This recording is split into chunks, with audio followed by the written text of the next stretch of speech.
UFC Fight Night Vegas 105. Emmett versus Murphy is this weekend. I'm going to give you my picks and predictions for the whole card. I'm 81 and 50 so far this year, so we've turned the Jets on a little bit here. Back to well over 60%. Let's do the quick math here. I did pretty well on last card. I went 9 and 3. A lot of people did very well on the last card. I saw a lot of 10 and 2s out there. Saw a couple 9 and 3s. Didn't see many people doing much worse, but I did go 9 and 3, so it was pretty good for me. But listen, these are the cards where I'm looking to separate myself here. I've done pretty shitty on some of the Apex cards so far this year, like 7 and 6, I think, on the Delidzi one, 7 and 6, I think, on the Cop one. Actually, the Cop one, I think I did pretty good. But my record right now is, in terms of percent, 62%. Not bad. Could be better. Not bad. Let's get into it, though. You guys don't give a fuck about that unless I'm making you money. Talita Alencar versus Vanessa Demopoulos. I'm going to go with the slight underdog of Vanessa Demopoulos here. I don't know that I've ever picked a Vanessa Demopoulos fight correctly, so do with that as you will. I just know Talita Alencar just relentlessly shoots takedowns a lot. And yes, she can get them on Vanessa Demopoulos, but Vanessa Demopoulos does, have decent jiu-jitsu, and when it's one of those fights where, Talita Alencar is not doing much in terms of ground and pound, not doing much in terms of, actually threatening with submission. She's going for control, and Vanessa Demopoulos is moving around like a mad woman, going for submissions and things like that. I'm probably going to lean on the judges to pick Vanessa Demopoulos. They always do anyway. She's giving top to someone over there, dude. I'm telling you right now, because she got subbed by Jacqueline Amorim. She beat Emily Ducote, not really. She beat Murata, not really. She got dominated by Kovalkiewicz. She didn't really beat Oliveira. She gets robbery decision after robbery decision, and I picked her to win last fight by a robbery decision, but I just didn't forget. I did not think Amorim was going to be able to just pull the armbar. They would have just given it to Demopoulos for no reason. So I'm going to pick Demopoulos to win this one as a slight underdog here. I'm going to go 29-28 split decision. Fair guess when it comes to Vanessa Demopoulos. Moving on, Victor Henry versus Pedro Falcao. I'm going Victor Henry. I just think he's better. I think he's more physically gifted, and I think he's higher output as well. He's going to have a slight reach advantage here, but he's a strong fighter. Yes, he's 37. I get it. But Pedro Falcao lost in his debut in the UFC, I believe it was, to Victor Hugo. Not an overly impressive performance. Granted, Victor Hugo's pretty talented. I will say that. He is pretty talented. I don't trust him to out-physical Victor Henry here, and I can see Victor Henry having the moments where he's able to hold Falco against the cage, win moments there, and when they're at range, landing the bigger shots that are going to get the ooze in the eyes of the judges. I don't think Victor Henry finds a finish here, but I do think he's going to win a decision pretty dominantly. I'm going to say 30-27 on a scorecard, 29-28 on two scorecards. Victor Henry's going to win a decision here, just outpacing, outdamaging Pedro Falcao, predominantly in the striking and then in moments in the clinch. Luma Lukeboom versus Stella Nunes. I'm going to go with Luma Lukeboom. Stella Nunes is 6-5. Yes, she fights at American Top Team. Is that a stoma? Or is that just a tattoo? I think that's a tattoo. But she gets finished. She's been TKO'd twice in a row. Victoria Dudakova, Yasmin Uregui. She got decision by Sam Hughes. She's on a 4-fight losing streak here. She has not really done anything since she's been in the UFC. I'm not going to trust her to win this fight, man. I'm sorry. I just think Luna Lukeboom's actually really good. As far as outside the rankings strawweight goes, she's very good. I think her striking's very, very good. I think she can defensively grapple. I think Estela Nunes is going to have a little bit of a problem in this fight. I think Luma Lukeboom wins this. I'm going to actually say she finds a TKO on the feet here. I think that you're going to see Estela Nunes get tired, and Luma Lukeboom's going to find a TKO on the feet, maybe in round 2. That's what I'm going to go with. Late round 2, Luma Lukeboom, TKO on the feet. I think she's going to have moments where she can kick the leg, and I think she's just going to outbox Estela Nunes. So that's what I'm going with. Reese McKee versus Daniel Frunza. I think I'm going to go with Reese McKee here, dude. Am I really going to go with Reese McKee? Frunza's pretty good. But it's just no, I'm going to go with Daniel Frunza, dude. I don't know, actually, man. I think Reese McKee's kind of a live dog here. But again, I'm kind of looking too much at, the underdog part of this. I'm going to go with Reese McKee. I think Reese McKee is going to win this fight. I think he actually might get, an arm triangle submission here. That's what I'm going to go with, an arm triangle submission. I think that Reese McKee is pretty good. Granted, he has not performed overly well in the UFC. Like, he lost to Hamzat, obviously, everyone does. He lost a split to Chidi and Njokuani that I thought Chidi won pretty clearly, 29-28. But again, he had moments where he's able to push Chidi against the cage and have some success. He goes to a decision with Ange Lusa, and Reese McKee's the tough guy to get out of there. Like, he's tough. He's been TKO'd twice, yeah, but like when you look, one is from Hamzat Chimaev by ground and pound. The other is back in 2017 when he's very young in his career. He has a win over Jai Herbert by KO very early in his career again, but like, when you look at this, yeah, he lost a decision to Morono, but that's back in 2020 when Morono was somehow like beating people up a little bit, which is strange. Then he goes and he fights back-to-back comp here in Ange Lusa, who's a little bit trickier to take down, and that's where Reese McKee is going to be most strong. And then Chidi and Njokuani, who's a very, very tough out here at welterweight. And he goes to a decision with him. I'm going to pick Reese McKee to get this done. I think he's going to be able to push Frunze against the cage a little bit, land some kicks low. And ultimately, I see him being able to get a submission here. I do. I think Frunze's submission game is a little bit lacking. I bet he has pretty decent takedown defense, and Reese McKee's not really one to try and take you to the ground, but I think if he sees an advantage here, knowing that his back's against the wall here, he's 2 losses in a row in the UFC, he needs a win very badly, I think Reese McKee's going to get it done. I just don't see him getting knocked out by Frunze, and I can see Frunze getting a little bit tired and Reese McKee taking him into deep waters and end up winning this fight with a submission late in the fight. So I'm going to go Reese McKee by submission late in the fight here, maybe round 3. I'm picking Reese McKee as an underdog. Diani Belbita versus Diani Barboza. I'm going Diani Barboza. I think she's actually dangerous. I think Diani Belbita is just not. She's just not. Pretty cute. That's why I think she's going to lose. I'm going to be real. I mean, she gets submitted super easily, and Diani Barboza is a very good submission specialist. Now, Belbita's going up in weight. I just think she's going to be able to get dominated. She got subbed by Molly McCann. Like, come on. Come on, dude. She's not winning this fight. Diani Barboza is pretty dangerous, dude. And she has a good submission game. She lost to Miranda Maverick in her last fight. Miranda Maverick's pretty damn good. She beat Karakachachi, whatever the fuck her name is. I'm never going to get that right. Maki Pitolo. I'm just kidding. It's not Maki Pitolo. She got a submission here on the Contender Series. I think she's going to be able to do it again here, and I think she's going to get it pretty quickly. I just see her getting Diani Belbita to the ground early and finding a rear naked choke in this fight. So I'm going to go with Diani Barboza, round 1 submission. Daniel Santos versus Davy Grant. This is a tricky one, dude. A lot of people are going to pick Daniel Santos. He's the real mini Charles Oliveira. Some people said that about Felipe Dos Santos and fucking Daniel Lacerda. Like, dude, come on. This is the real one. Beat Johnny Munoz. Again, that's okay. Like, Johnny Munoz is okay. He really did it with the good grappling and control. I think he's going to have a lot harder of a time doing that to Davy Grant, grappling and controlling him throughout the whole fight. Because Daniel Santos is good. His wrestling's pretty decent. But I think Davy Grant can be very, very, very tricky. He TKO'd John Castaneda. That's a very, very good win. If I remember this correctly, yeah, he timed a great knee. They both kind of fucking hit each other a lot here. I think Davy Grant's too crafty, dude. I think I'm going to go with the Davy Grant underdog pick here. I think Davy Grant wins a decision. You know what? I can see Davy Grant getting fucking robbed here. Actually, I can see Davy Grant totally getting robbed. You know what? I should pick Daniel Santos, right?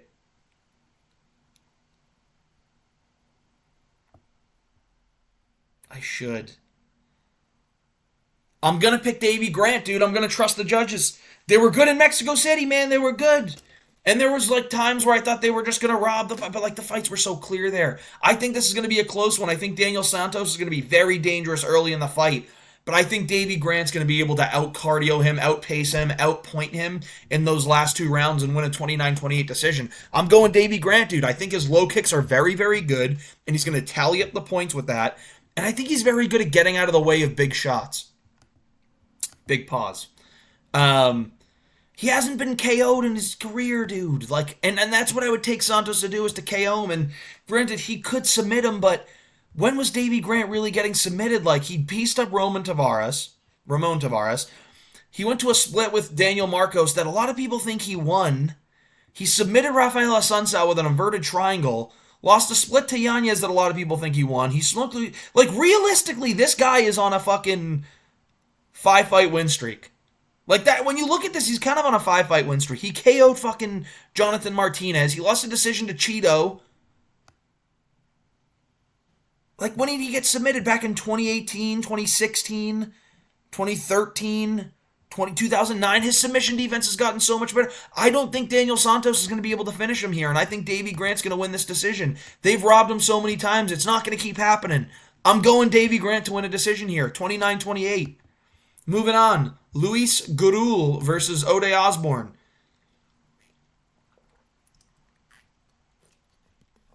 I don't think Gurul is like anything crazy, but I think he's tough.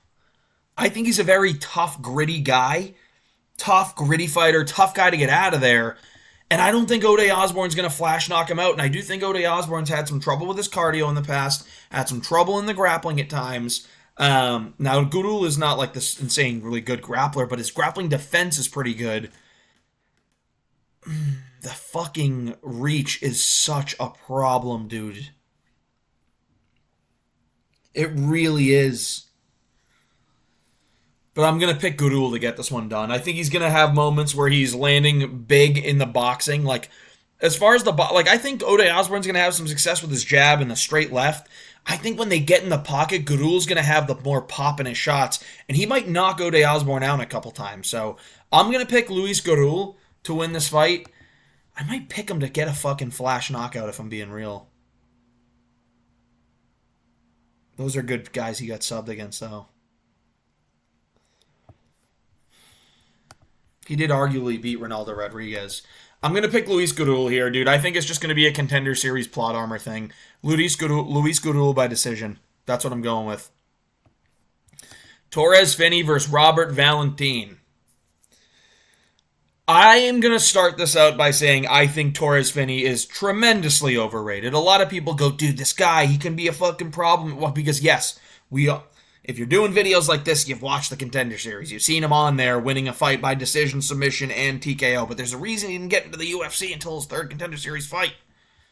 It's because these were not that impressive of performances.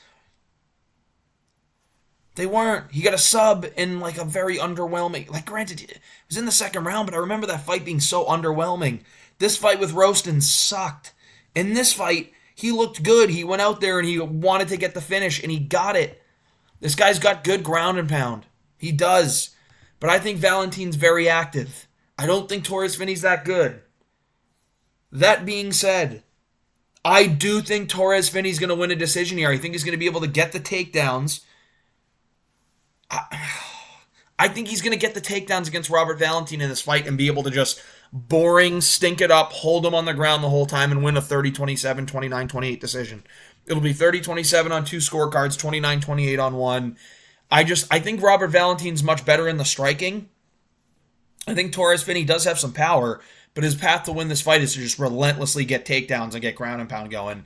Granted, he came in from the Contender Series. He's been training a lot. He's had a lot of like octagon experience being in the Contender Series. He's fought in that building a lot, and he has won all three times. Clearly won all three times. But I think Torres Finney's going to get it done here. It's going to be by decision. I think this is going to be a stinker. Torres Finney, dominant decision, 30-27, 29-28 on another scorecard. Moving on, Brad Tavares versus Gerald Meerschaert. This is one that we wanted to see for quite some time, boys. The Grit Fest. This is a Grit Fest, man. I think Gerald Meerschaert's going to have some success in the striking at moments in this fight, but ultimately, I think Brad Tavares is going to be the guy doing more and doing better, and I think that Brad Tavares has absolute brick wall takedown defense. He really does. Like, he's hard to get down to the ground. He very much is. DDP was struggling to get him to the ground. Young Park. Did he even like get him to the ground? I feel like he just kind of jabbed him at range the whole time and like pushed him against the fence. He got takedowns on him. He did. And I think Mearshart. I think Park's better than Mearshart though. Like when it comes to the actual submission game, I think Mearshart's better. But when it comes to the wrestling, getting it to the ground, I think Young Park's better. Young Park is better. Whatever the fuck his name is. The Turtle, the Iron Turtle. I think Brad Tavares is going to win this though. I think he's going to be able to stuff a lot of the takedowns of Gerald Mearshart. Definitely be able to get back to his feet at times. And end up landing the more damaging shots in the striking. I think Mearshart's going to have like a good second round. I think Tavares is going to win rounds 1 and 3. That's what I just got a feeling his striking is going to be a little bit better here. His punches are going to have more pop. He's going to be throwing more kicks. Mearshart throws that body kick, but it's very slow, and I think that Tavares in, round 3 is eventually going to be timing that and throwing the big left hand. Or he may time that in round 1, knock down Mearshart with a big left hand, and that's what's going to win him round 1. Mearshart kind of outpoints him and, gets gritty, pushing him against the cage in round 2. And then Mearshart tires out there in round 3. And Brad Tavares is able to kind of put the pace on him a little bit, landing bigger shots, left hand, jab, left hand, kick to the body, kick down low, defends the takedown. Mearshart throws a jab. Brad Tavares counters with a left. Things like that. I'm going to go Brad Tavares to win a decision here. 29-28. Kennedy Nzechukwu versus Martin Buday. I'm going to pick Kennedy Nzechukwu, and I think he finds a knockout here. I think he's going to be able to win this fight in round 2 via a body shot. I think his teeps to the body are going to really hurt Martin Buday. I think that Martin Buday, his strength is having a size advantage over a lot of dudes. Not over Nzechukwu, dude. Nzechukwu uses his range very well. Has insane reach. He's going to be able to land the big left hands, land the uppercuts, land the teep kicks to the body. And I think those teep kicks to the body are going to be so successful for him that that's going to end up being what finishes his fight. I think he's going to throw one of those teep kicks that just absolutely destroys the solar plexus of Martin Buday in round 2 and wins this fight. Now, Buday can push this up against the cage and have a couple knee to the thigh moments, but I think Kennedy Nzechukwu is very athletic, and he's going to be able to land elbows, going to be able to land knees himself, and be able to pivot, get off the cage. I think that Kennedy Nzechukwu has more skill than Martin Buday, even though Buday does train with Aspinall and those guys. I just think Kennedy has more skill than them. He's faster. And then everyone except for Tom Aspinall. Just going to say that. He's faster. He's tricky. Got good power, good length, good height. I think he's just a better fighter than Martin Buday, and I'm going to pick him to win this fight by a round 2 TKO, body shot, teep kick to the solar plexus. That's what I'm going with. Moving on. Cortavius Romeus versus Kang Ho Lee. Kang Ho Lee and Zhao Long actually had a little bit of quite a fun little scrap on the... It was Whitaker versus Alaskarov, I believe it was. Yeah, on the Saudi Arabia card. Split decision that I thought Kang Ho Lee won, but it was close. Kang Ho Lee's bigger. I think that Cortavius Romeus is going to get this one done, though. Cortavius Romeus is fucking tiny. Tiny. They got similar reach. I think Cortavius Romeus is a little bit more difficult to bully in the clinch, even though Gaston Bolaños was able to take him down, I think, a lot. He dominated him, bro. He fucking dominated him. Cortavius Romeus had the better control. It's just when it got on the feet, Bolaños was able to do whatever. I think Romeus sucks on the feet. I really do. But I think he can do some good work in the clinch here. And I know Kang Ho Lee can spam shots in the clinch. I think Cortavius is going to be a little bit more fast twitch, and I think it's going to win in this fight. I can really see... No, dude. Am I really going to go with Cortavius Romeus, bro? Am I doing it because he's an underdog? That's the other part of this. Am I doing this because he's an underdog? I do have 1, 2, 3 dogs in the card already.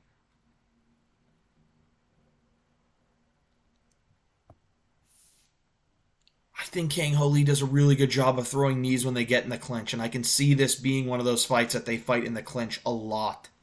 Fight in the clinch a lot. And I think Kang Ho Lee's a lot tougher to take down than Cortavius Romeus is. How is the wrestling of Kang Ho Lee, though? Is he able to really get it to the ground here? He does. Can he stop the takedowns? Is really the question here.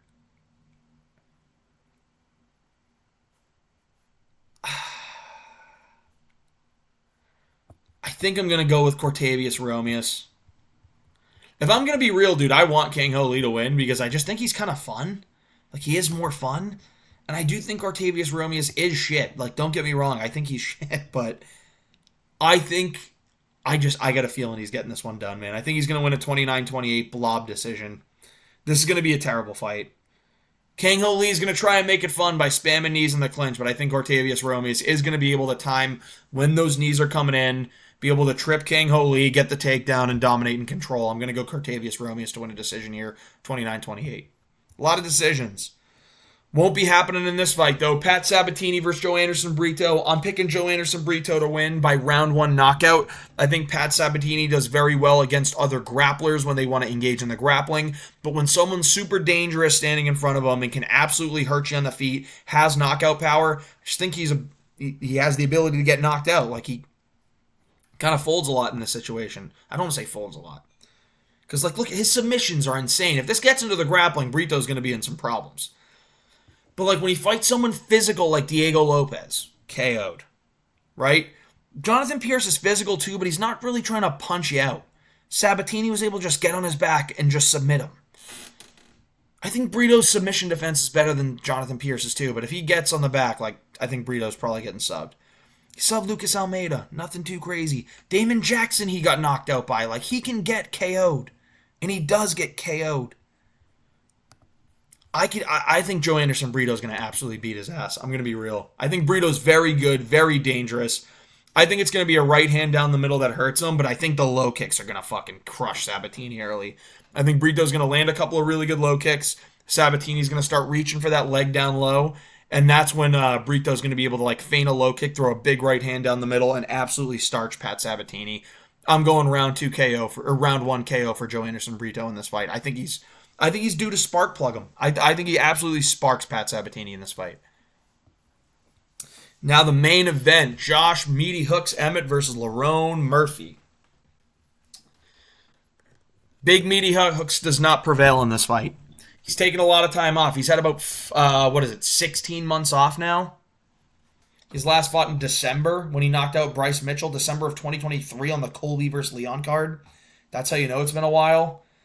And Lerone Murphy's been active, right? He beat Barboza by a dominant decision. He beat Dan Ige by decision. I think Lerone Murphy's just going to be able to stay on the outside the whole time and pick apart Josh Emmett the whole time. I think Emmett's going to have trouble taking him down. And when it gets to the ground, I trust the jiu-jitsu game of Lerone Murphy to be able to scramble and get out in terms of, that's more of his wrestling. But I trust him to be able to throw up submissions as well to make Josh Emmett kind of question going for those takedowns relentlessly. And Josh Emmett, really all he has is he's going to throw a low kick or two, and then he's going to wing that overhand. Wait for you, march you down, try and wing that overhand. And I think Lerone Murphy does a very good job of sticking the jab and move. Like, stick and move. Teep kick, keep him at range. Low kick inside. Get Josh Emmett kind of wiggling on his feet a little bit. Low kick, teep kick, jab, 2. All right, he's got him stunned a little bit. Jab, 2, out of the way again. Kick to the body, kick up high. Low kick, jab, low kick. Jab, 2, low kick. Like, I see him just absolutely picking apart Josh Emmett for 5 rounds.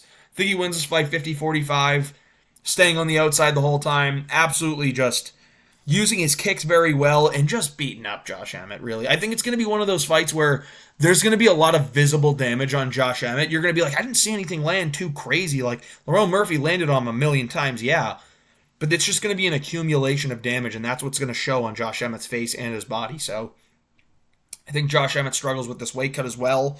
He's a very compact individual, and I don't think his cardio is going to be at the level that I expect Lerone Murphy's to be at here. So I'm going to go Lerone Murphy to win a decision here, 50-45. He just stays on the outside and picks apart Josh Emmett the whole time. These are the UFC Vegas 105 predictions. A little bit of a lackluster card, but I'm giving you my predictions before I get down to Arizona. I hope you enjoyed the video. If you did, please like and subscribe.